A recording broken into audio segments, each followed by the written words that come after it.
Marcobeta. Kaya mga kababayan, pag nakita nyo to, ang suggest ko lang sa inyo, patayin nyo to. Batuhin nyo hanggang sa mamatay itong hayop na to. Salot mo to. Ha? Kasi kung alam ko lang bahay nito, pupuntahan ko agad itong hayop na to eh. Ako mismo titira dito sa hayop na to. Bariling ko agad sa ulo itong hayop na to eh.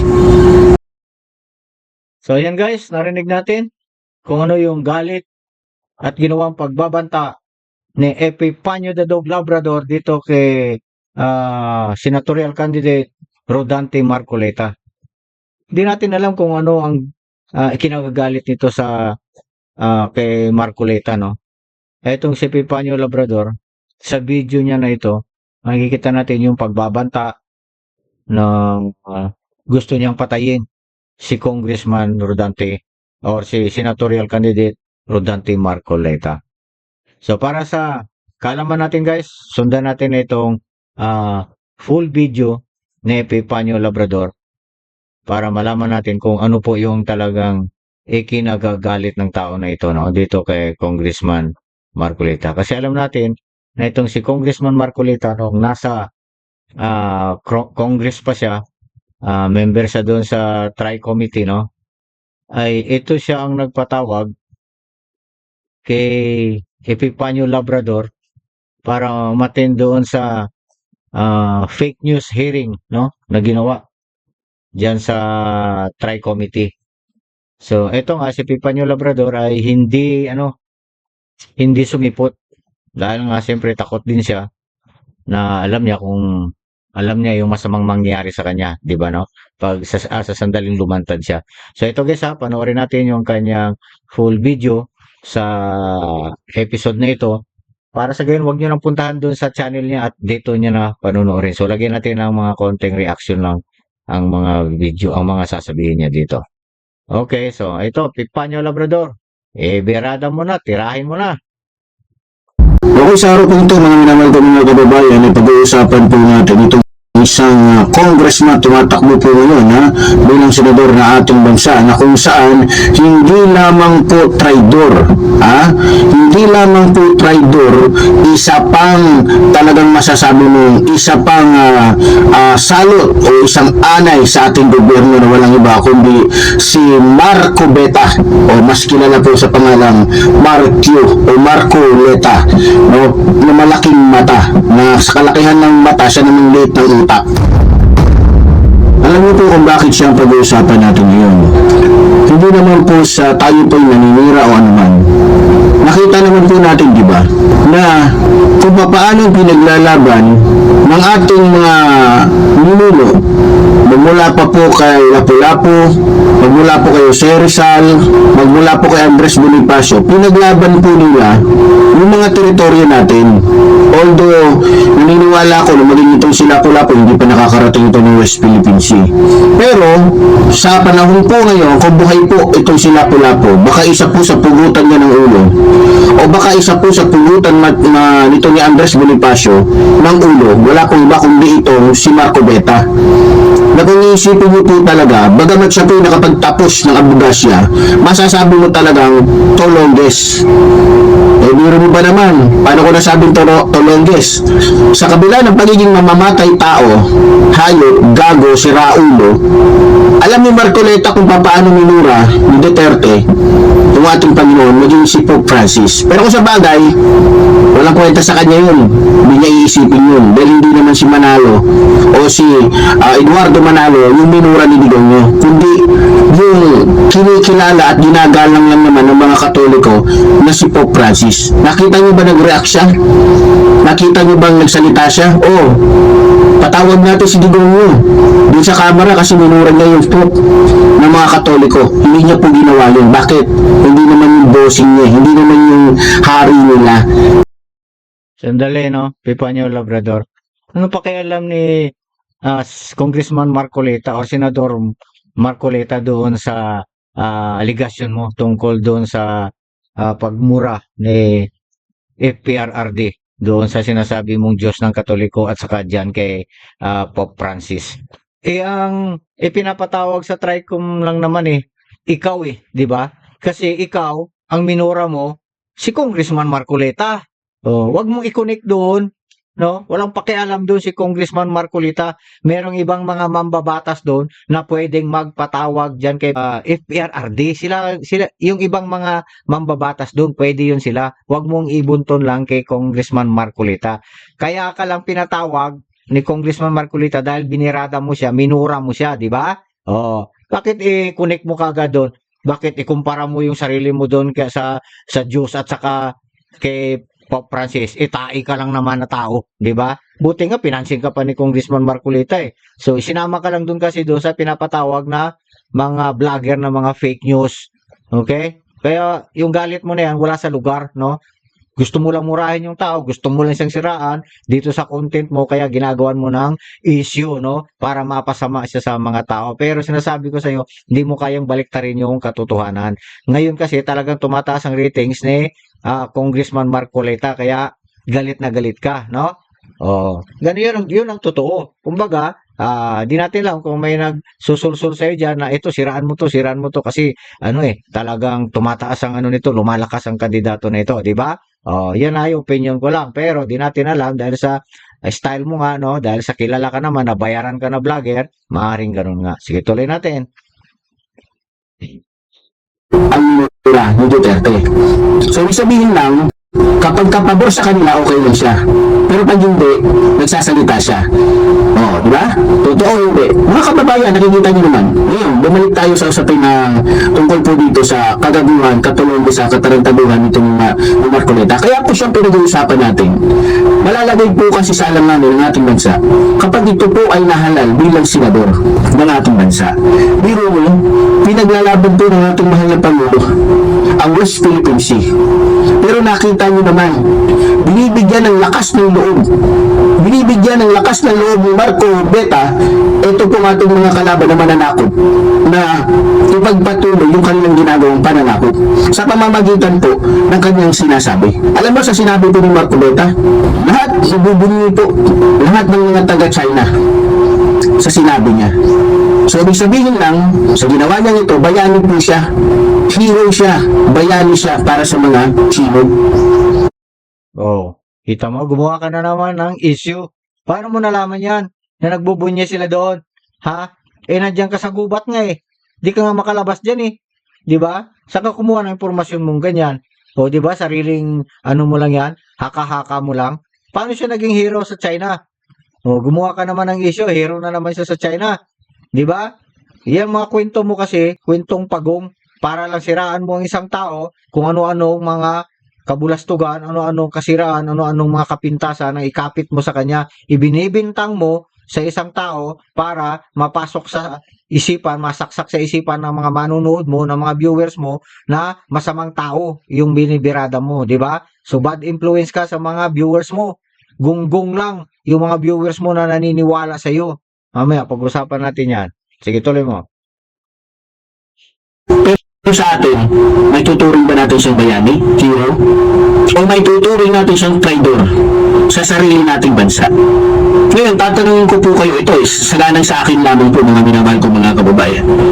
Bilang ikaw ay Pilipino, may karapatang bumoto o magpaupo ng isang senador sa bansang ito. Anong uri ba ng politiko ang gusto mo?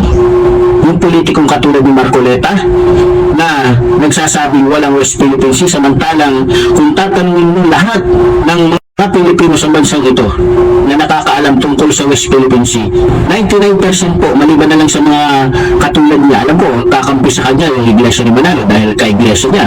So naniniwala naman ako, pero hindi rin ako naniniwala lahat isang ayon kasi may nakakausap po ko yung mga Iglesia ni Manalo na silent na sila, takot kasi sila na Ayan. Gumawa ka na naman ng isang istorya. May nakakausap ka mga Iglesia ni Cristo? Nagtatago ka nga. 'Di ba? Ayaw mo nga magpakita kahit sa isang individual, no? Sa isang Iglesia ni Cristo. Tapos sabihin mo ngayon may nakakausap ka diyan. Ano ka ba naman mag-istorya? Tuloy natin yung kinukwento mo, ha?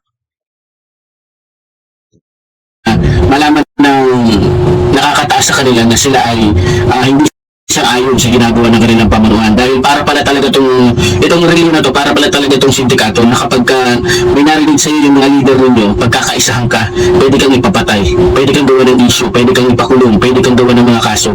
So kaya ingat na ingat sila kasi ganun talaga palang ginagawa ng Iglesia ni Manalo. Lalong-lalo nito ni Marco Beta. So, ulitin ko, kung ako po ang okay, ulitin ko yung tanong pala, sorry. Papayag ba kayo? O ano bang uri ng politiko ang gusto niyo? Kung katulad ba niya na nagsasabing walang West Philippine Sea, o yung mga kaalyado ng ating Pangulo na nagsasabing merong West Philippine Sea na dapat nating kumbaga angkinin atin. Ha? Merong West Philippine Sea na dapat natin ipaglaban. Alam niyo, ang ating Pangulo po, grabe po yung kanyang pagkadismaya nung narinig po niya yung isang congressman na nagsasabing walang West Philippine Sea. At mas lalo pong kumbaga sa Bisaya pa, kung sa English pala, na-discourage sa kanya yung mga Pilipino, maging yung mga Philippine Coast Guard. Alam niyo ba na ang mga Philippine Coast Guard araw-araw 24 oras sila po ay nagbubuwis ng buhay. Sila po ay nag-aalay ng buhay para lamang po ipagtanggol ang mga lupain na pagmamayari po ng ating bansa. Ngayon, kung si Marco Beta po na hindi pa nakaupo bilang senador natin ay ganun na ang inaasta, ganun na ang sinasabi. Paano na lang kaya kung siya ay nasa upuan na ng Senado bilang isang senador? Para sa akin po, kung tatanungin nyo, magiging anay po ito. At Eto, Epifanio Labrador, ha?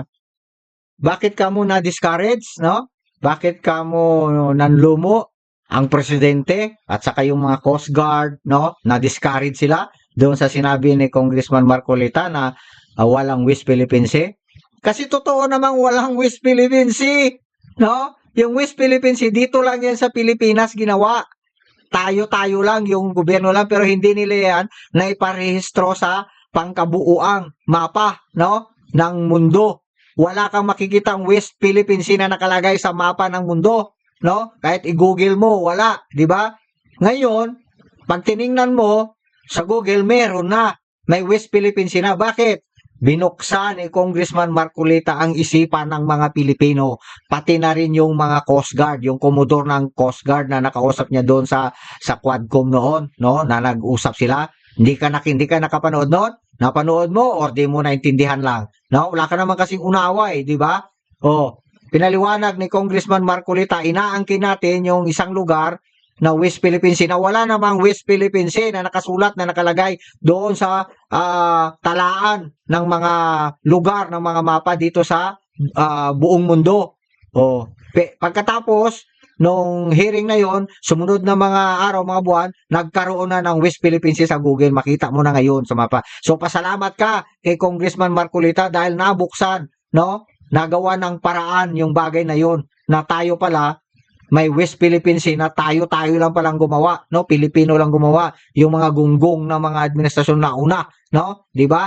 Ano yan eh? Ang promotor ng West Philippine Sea na yan, ang gumawa ng ano niyan si Benigno Aquino Jr. No? Yung napatay doon sa airport. Yun siya. Sa kanya nagsimula yung pangalan ng West Philippine Sea. Pero hindi po yan naparehistro. Tayo dito lang, nirehistro sa ating bansa lang. Pero hindi na-acknowledge, hindi na-recognize yan ng buong mundo. Ang nakalagay doon, South China Sea. Yung West Philippine Sea kasi, portion ng South China Sea yan. Yung dagat dyan mula dyan sa West Philippine Sea na sinasabi natin, South China Sea po yan. Ngayon, meron lang tayong portion dyan na yun yung West Philippine Sea. Yun ang pinaliwanag ni Congressman Marcolita. Pero hindi sinabi ni Congressman Marcolita na hindi atin yun. Atin yung lugar na iyon. Kaya lang yung pagkapangalan ng West Philippine Sea, wala yan, hindi na-recognize, hindi na alam ng ibang bansa yan. Lalo na ng China, kaya sinabi ng China sa kanila yan eh. Kasi South China Sea yan eh, di ba? So ngayon lang nagkaroon. Ganon yan, wag mong baliktarin ang isipan ng mga tao. Gunggong lang kasing maniniwala sa iyo eh, di ba? Diyan sa pamamagitan na yan. Sa ganyang sinabi ni Congressman Marcolita, nagbanta ka ngayon, gusto mo siyang patayin. So papatay ka ng tao dahil sa kagunggungan mo. Dahil sa kabubuhan mo, di ba? Di ka nakakaintindi ng mga bagay, salita ka lang ng salita dyan, no? batay lang sa gusto mo, 'di ba? Kung siraan mo ang tao, so sagad to the bone nga, sabi mo nga, pag ikaw ang bumirada, pero wala naman sa lugar, 'di ba? Ayan. Ngayon, meron ka na namang kaso, no? Eto, pag nanalo si Congressman Marcolita, ipapahanap pa niya, ipapakain ka talaga sa aso. Sige, panoorin pa natin itong mga pinagsasabi mo. At magiging pasakit po ito. Nakita niyo sa kamera bakit siya tinanggalan ng kapangyarihan bilang membro ng committee. Kasi anay po siya. Tapos binabaliktad niya yung mga ginagawa daw ng magaganda, kinukontra daw ng mga congressman. Para gusto niyang sabihin na siya lang ang matalino, siya lang ang may alam gumawa ng mabuti. Nakita niyo yung kahibangan, yung katarantaduhan, kahayupan ng budlat nito. Ayan na naman, 'di ba? Hindi mo naman kasi naintindihan. Doon sa grupo ng mga mambabatas, tanging si Marcoleta lamang, no, ang nagsasabi ng katotohanan doon. Kaya ayaw nila. Kaya tinanggal dahil kinukontra yung mga mali, no? Yung mali doon sa mga mambabatas doon sa Quadcom. Ang binatikos kasi ni Congressman Marcolita doon, yung pagpa-implementa ng mga batas, no? Na yun ang ginagamit ng mga mambabatas. Mambabatas ang gumawa ng batas, hindi naman nila alam ipa-implementa, hindi nila alam gamitin. So yun ang nakikita ni Congressman Marcolita, kumbaga taliwas sa saligang batas yung mga ginagawa nila, mga panukala, mga sistemang ginagawa, lalo na doon sa pagpapatakbo doon sa Quadcom hearing na yon. Yun ang ayaw nila kay Congressman Marcolita dahil nakikita niya yon, no? Hindi kasi bayaran si Congressman Marcolita, no? Yan si tumatakbong senador, kaya magiging talagang tataas ang ratings ng tao na yan dahil nakikita ng taong bayan yung karunungan niya, yung katalinuhan niya, no? Na siya lang yung isang na tao diyan, no? Na tumatakbo sa pagkasenador na lumalaban sa katiwalian. Ganun yan siya, dong, no? Kaya sige, bunton mo na yung galit mo sa kanya.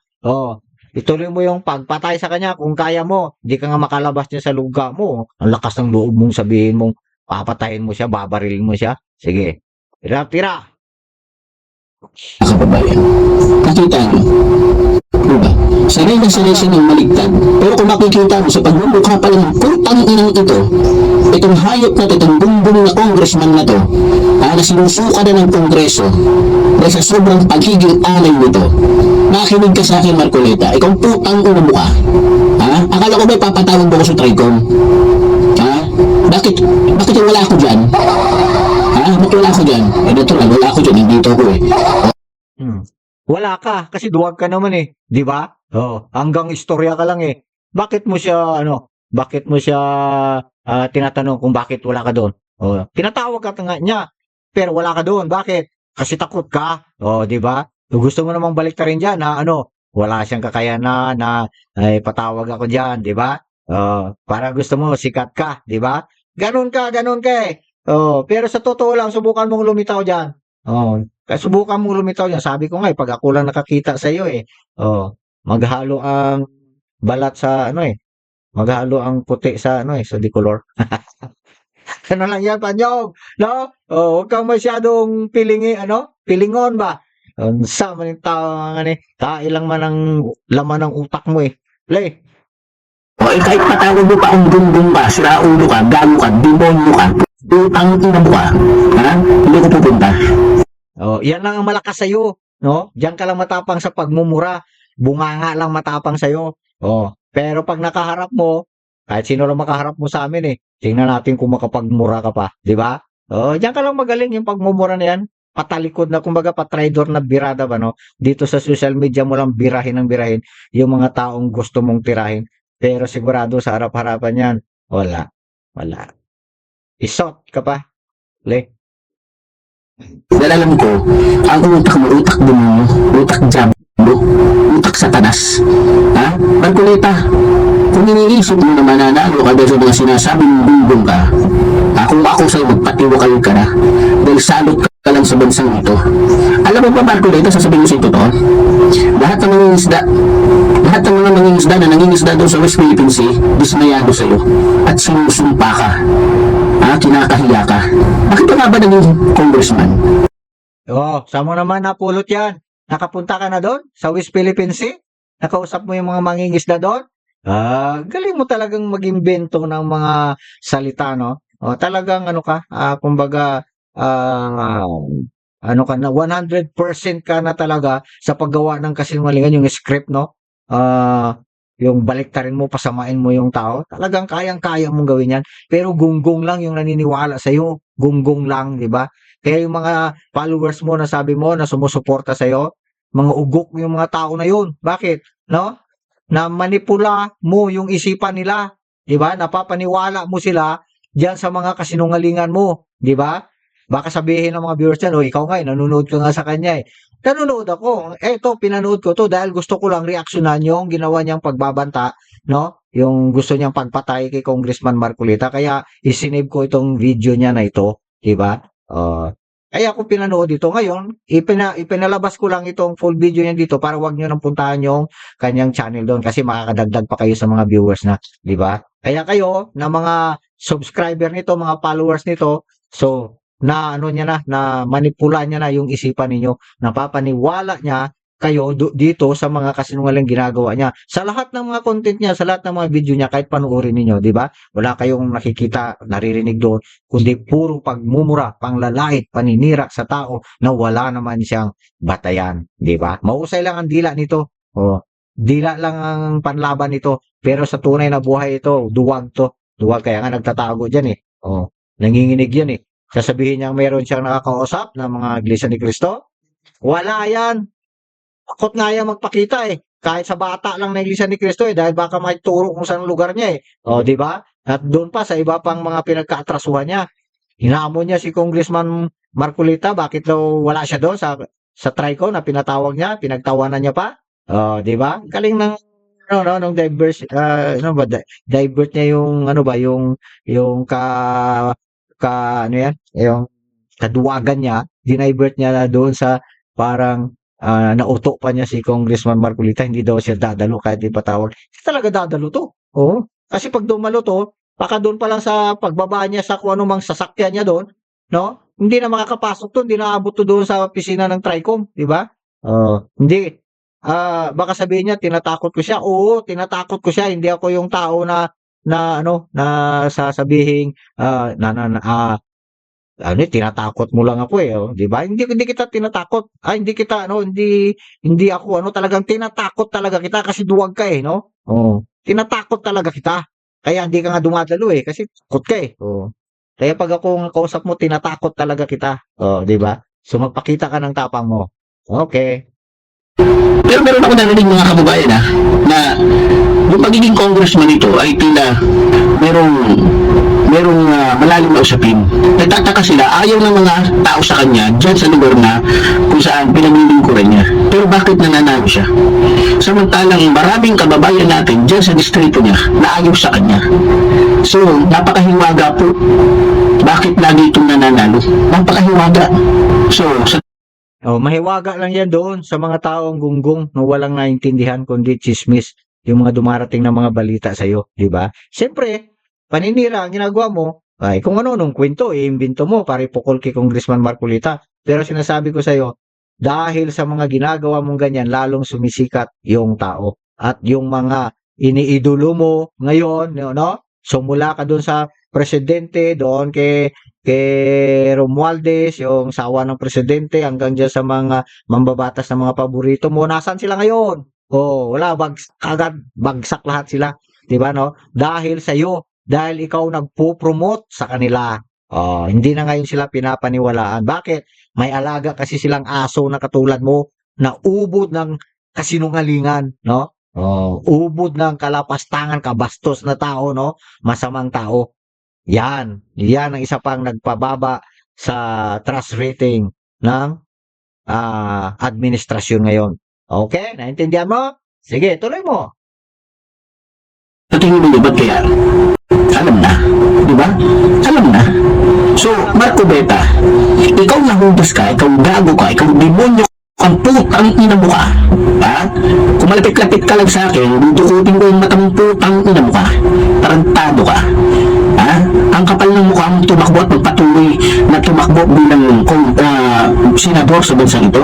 Ha? Samantalang, imbis na makatulong ka, bigyan mo ng lakas ng loob yung mga sundalo na nagbabantay doon sa Sierra Madre, imbis na bigyan mo ng lakas ng loob yung mga Philippine Coast Guard, na ipaglaban, ipagpatuloy ang pakikipaglaban sa sariling atin, binigyan mo pa sila ng kahinaan ng loob.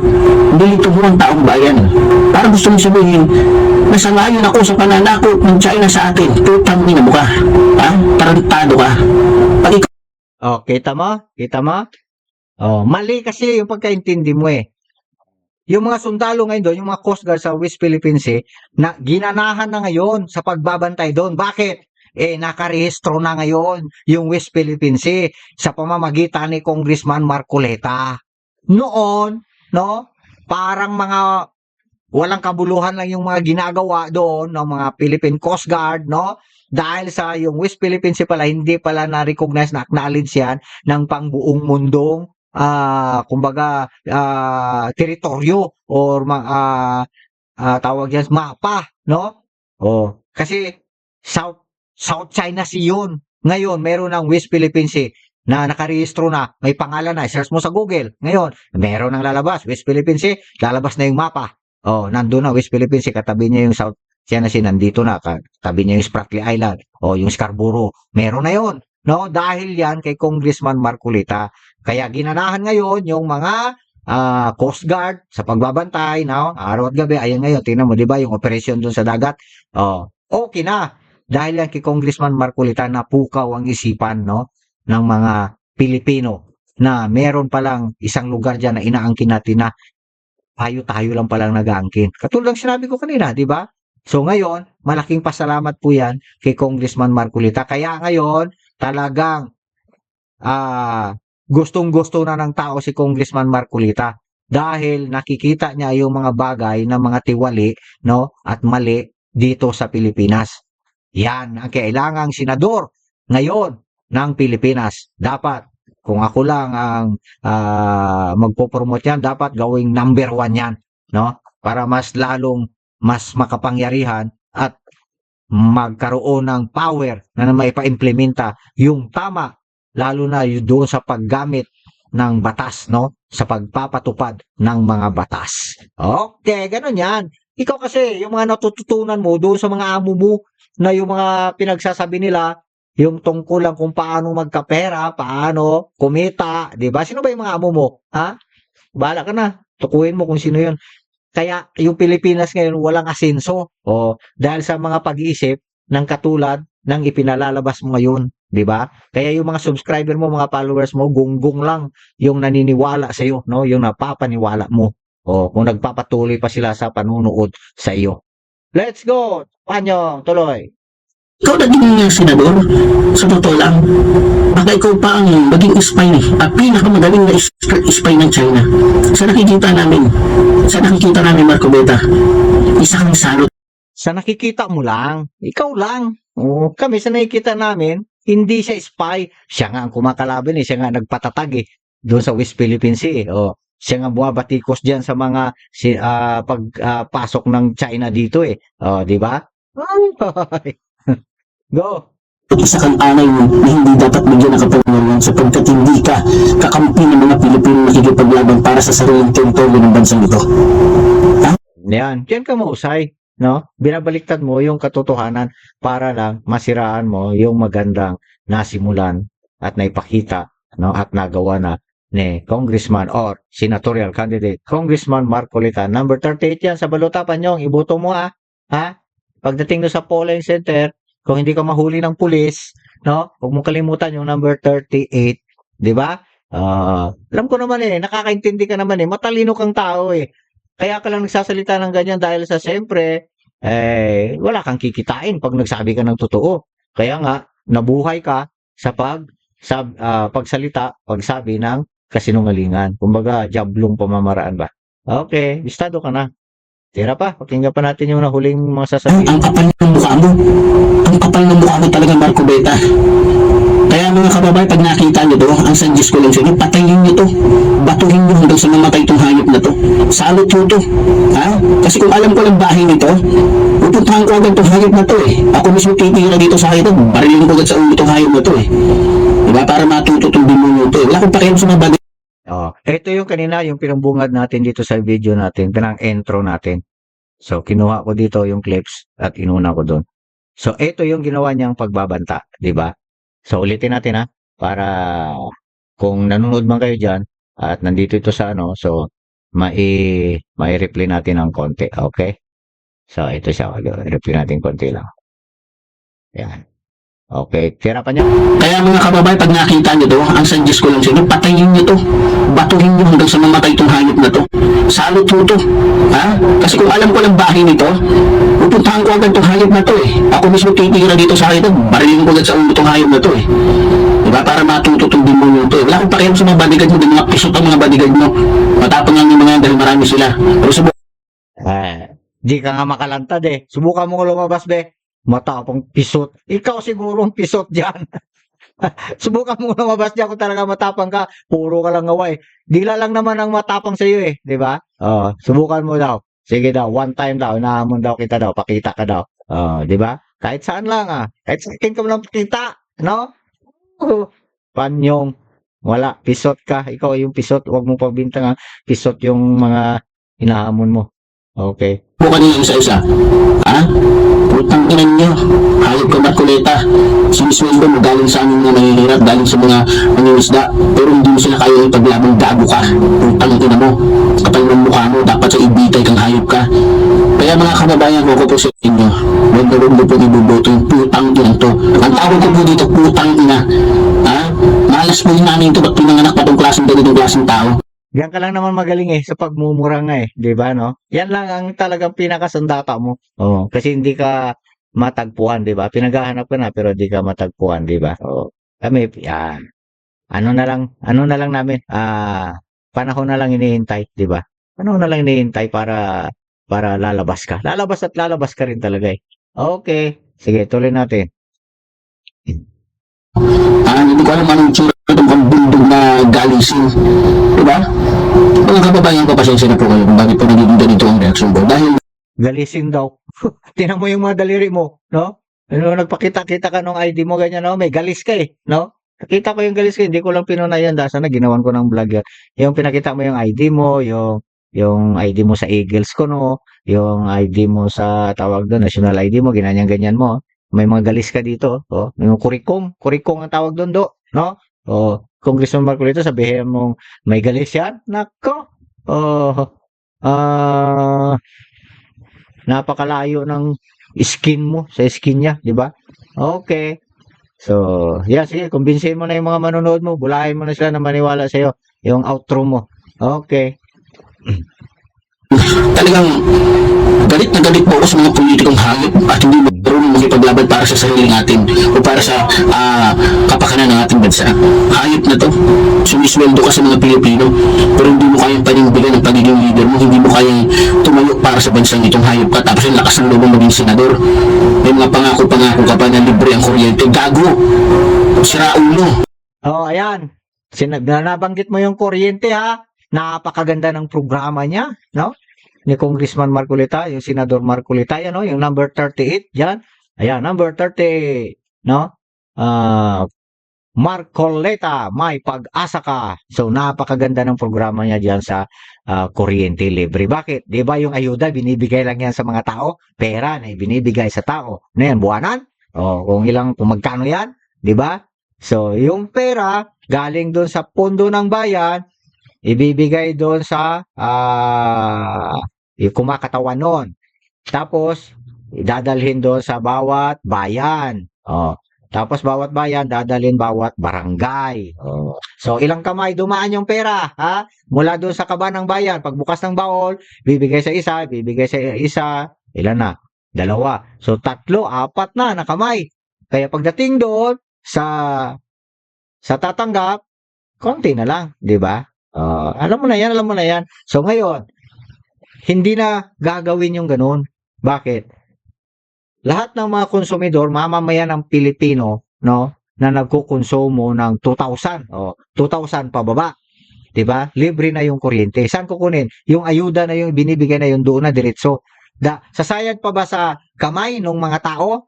No, yung mga handler niyan, no? Sasayad pa ba? Hindi na. Mula doon sa kaban, diretso na doon, bayad na doon sa Socoteco, Socelco, Cotelco, or anumang ahensya ng kuryente dyan, no? Ng elektrisidad dyan, di ba? Sa inyong mga lugar. So, walang korupsyon. May resibo yun eh. Malinis ang paglabas sa kaban ng bayan. Ang nakinabang, diretso yung mga mamamayan. Oh, di ba? Libre kuryente lang. May korupsyon doon or wala? Maliban na lang kung gawan ninyo ng mga amo mo ng pangkurap uli, ay kaya nilang gawan yan. Pero napakalinis na pamamaraan yun sa pagbibigay ng tulong or ayuda sa taong bayan. Di ba? O ngayon, binilang nila ilang milyon yung dapat na makatanggap or makabenepisyo ng ayuda na yon. So, ilang milyon yon. Pero ayon sa statistic, nung sinorbe nila, hindi na-reach yung bilang ng mga tao na nabibigyan ng ayuda. Di ba? Kasi nga merong mga lumalabas na mga peke na tumatanggap ng ayuda, no? May nakadikotse, naka-orto yung breast, no? Malalaki yung bahay pero nasasali sa ayuda. So, corruption 'yon. 'Yun ang gustong-gusto ng mga amo mo, di ba? Ganun 'yon. Tapos pag nabawasan nila yung pera, no? Pag nag-audit, sabihin na ibigay doon. Wala kami pakialam kung mga peke yung mga taong nabigyan ng mga ayuda. Basta kami, nagawa namin yung tungkulin namin na ipamigay yung ayuda sa mga tao. Nasa mga tao na yun kung dayain nila yung gobyerno. Ganon. Kasi mahinang kukute, mahinang pag-iisip. Pero yung ginawa ni Congressman Marcolita, meron bang ano doon? Corruption doon? Napakatalinong pamamaraan yun. Diba? Napakatalinong pamamaraan yun. Yun ang dapat i-idol mo ng mga tao. Panyong. Huwag yung kinukonsinti ka sa paggawa ng kasinungalingan, kasamaan, pag-iimbento ng kung ano-anong istorya para siraan yung tao. Actually, ganyan naman. Wala tayong magawa kasi yan na yung ano mo buhay mo Mahirap nang baguhin yan. Pero kung makikinig ka sa akin, mababago natin yung buhay mo, di ba? Gusto mo makipag-friends sa akin? Friends tayo, di ba? Yun lang yan. Malaki may tutulong ko sa iyo kung gusto mo makipag-friends sa akin. Pero, linisin mo muna ang pangalan mo, di ba? Kasi mahirap na madamay tayo sa kagunggungan mo o sa kabubuhan mo. Yung mga subscriber niya, mga viewers nito ni Pipanyo Labrador, huwag kayong pauto dito dahil pati kayo namamanipulan nila, no? Namamanipulan niya yung utak ninyo. Yung tama, ginagawang mali. Yung mali, gagawin itong tama. Okay, so magi-ending na si Pipanyo dito, patapusin natin siya. Para naman respeto natin sa kanyang video. Okay, so itong ginawa natin, full video ito, wala tayong na-cut, kundi pinupost lang natin at nagko-comment tayo. Okay. Tuloy mo na, Panyong. Sa'yo na lahat ng oras. Sasabihin mo pa, gagawa ka pa ng istorya na kaya matagal mo ng plano, kaya hindi mo gawa kasi kinukontra ka ng mga kapwa ng mga senador, congressman dyan sa kamara. Putang ina mo ka. 6 years na may pag yung amo ng sinigaw mo. Bakit sa loob ng 6 years na hindi mo yan in-endorse, hindi ka gumawa ng proposal para dyan? Ba't hindi mo ginawa yan? Sasabihin mo, libre? Putang ina mo. Tarantado ka, galing mo talagang mambolang, galing mo manloko kang hayop ka. Putang ina mo, Marcoleta, patawag muli ako sa Quadcom. Patawag muli ako sa Tricom pala, sorry. Tarantado ka. Payag ako, online. Pwede siguro gawin ko sa'yo, kahit live online ngayon, bumurahin pa rin kita, tangina mo ka. First time na makakarinig ng mga Pilipino, bumurahin ka rin isang vlogger, ako pa lang. Tarantado ka. Alam ko, kaya kung hindi na po tinuloy nila, na ako po yung tatawag sa Tricom. Nalala nyo, yung sinabi ko, pag pinatawag nila ako, kahit sa live, bumurahin ko siya. Natakot yung gago, natakot yung halimaw. Marunong din pala matakot yung gago. Diba? Pero sa bagay, Nakakatawa ka, Panyong. Tawanan natin, be. Alam mo, ayan, Panyong, sobrang tawa, no? Kasi, ang lakas ng loob mong hamunin siya, patawag ka, patawag ka, kala ko kung dadalo ka Tapos sabi mo, online. Online?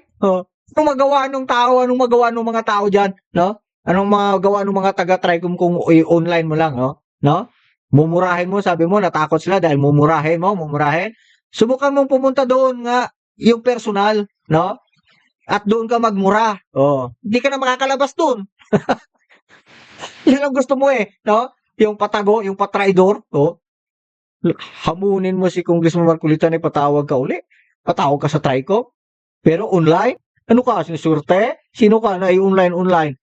Dapat sa'yo, hilahin dyan eh. Hawakan yung dalawang paa ba, hilahin papasok doon sa TRICOM at pasagutin ang mga bagay na pinagsasabi mo. At kung hindi ka makasagot, pukpukin ang kamay mo ng martilyo ba. Oo, ganun yung dapat ang gawin sa'yo. Oo. Kasi aso kang walang kwenta eh. Tayo lang laman ng utak mo eh. Nagpapa-importante ka pa. Oo, hindi ka pag, ano yan, hindi ka bibigyan ng panahon na ganyan. In your dreams na lang yan. Oo. Kaya nga sabi ko, wag ka lang pahuli, no? Oo. Wag ka na lumabas habang buhay ka na dyan sa lungga mo. Okay lang naman sa amin eh. No? Tsaka pag nag-vlog-vlog ka, at least, papakinabangan din namin yung mga vlog mo. Okay, gano'n lang yan. Sige, Panyo. Tirahin mo pa. Pero gano'n pa man, naniniwala po ko na matalino ng mga Pilipino. No? Matalino ng mga Pilipino. Huwag po tayong bumoto ng isang politikong walang paninindigan para po sa ating bayan. Huwag tayong bumoto ng isang politiko na iniisip ay sarili lang. Huwag tayong bumoto ng isang politiko na aso ng isang reliyon. Huwag tayong bumoto ng isang tao na kung saan tagapagtanggol ng mga kriminal, mga demonyo, mga traidor, mga hudas sa ating bansa. Yung mga pinagsasabi mo na, patungkol mo lahat yan doon sa mga ano mo, sa mga katsukaran mo doon. Dahil doon nababagay yung mga pinagsasabi mo, no? Okay. Congressman Marcoleta, number 1 yan ngayon sa baluta ng mga tao. Okay, tira pa. So, last minute na. Tira. Kaya muli po tuloy-tuloy sinasabi ng Lindon, mabuhay po natin ng bayan. Mabuhay ng pamahal sa ating. Okay. Salamat, Panyo Labrador. At least, na-record natin yung gusto mong pagpatay kay Senator Candidate Congressman Marcolita. So, recorded na po yan, no? Okay, mga clips yan, mga bagay na pag nahuli ka, ay, wala. Wala na, wala kang ano.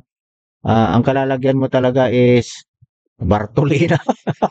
Okay, yan po, mga guys, mga caps, no? Ang ating vlog ngayon. Sana na-enjoy kayo kahit papano sa ating vlog. So, doon sa ginawa kong, sabi ko nga yung mga kandidatong napagpasyahan na ng Iglesia ni Cristo, meron na po talaga yon, pero hindi pa natin pwedeng ipalabas dahil merong time, kumbaga Friday, no? Basta dyan, Friday, pataas na yan dyan, lalabas na yun siya para pamahagi at makikita na natin, di ba? So, yung ginawa kong pag-vlog na una is, ano lang yun siya, kumbaga intro ko lang ba, impormasyong binigay ko sa inyo na meron na po na i-disseminate na yan sa distrito, sa buong bansa. Kaya nakalagay doon sa thumbnail ko ay yung official na mga kandidato na pagpasyan pinili na Iglesia ni Cristo tutulungan ay naipamahagi na sa buong bansa ng Pilipinas yun. No? Kasi buong bansa naman ang Iglesia ni Cristo, di ba? Kahit saan meron. Kaya ganun yun. So, comprehension lang, no? Reading comprehension, panikikinig, o hearing comprehension. Ganun lang yan siya. Okay. So, wala naman tayong, ano to? Wala naman tayong issue doon. Bas, natural lang po yun. Okay. As a vlogger, ganun po ang ginagawa natin. Maraming salamat po. Magandang araw po. Ingat po tayong lahat.